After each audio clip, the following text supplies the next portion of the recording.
সকালের আশেপাশে কাজকর্ম করে চা টিফিনও করা হয়ে গেছে, তারপর লেগে পড়লাম রান্নার তোর জোরে। আজকে আমার ঘরে রান্না হবে কোয়াশ। আজ তো শুক্রবার, আমাদের আবার নিরামিষ। প্রত্যেক সপ্তাহে শুক্রবার দিনকে কিন্তু আমরা নিরামিষ খাই, যেহেতু আমরা অনুকূল ঠাকুরের দীক্ষিত।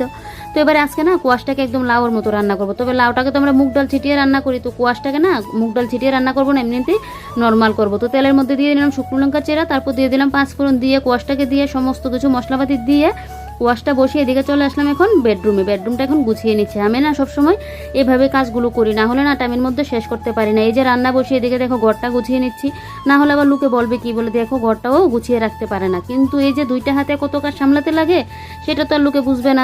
সবুজের তো 10 হাত দিয়ে গোটা বিশ্ব সংসারটাকে সামলায়, কিন্তু আমাদের গৃহিণীদের এই যে দুইটা হাত দিয়ে পুরো সংসারের কাজবাজ করতে লাগে। যাই হোক, সকালে ঘুম থেকে উঠে যে কাজে লেগে পড়ি, সেই কাজ শেষ করতে করতে বিকেল গড়িয়ে যায়। এদিকে তরকারিটা নাড়া দিয়ে মশলা কোটোগুলো গুছিয়ে রাখলাম, আর বড় এদিকে আবার গাছ থেকে নিয়ে আসলো বেগুন। তো আমাদের এখানে 100 টাকা কেজি। আজকের এই মিনি ব্লগটা কীরকম লাগলো কমেন্ট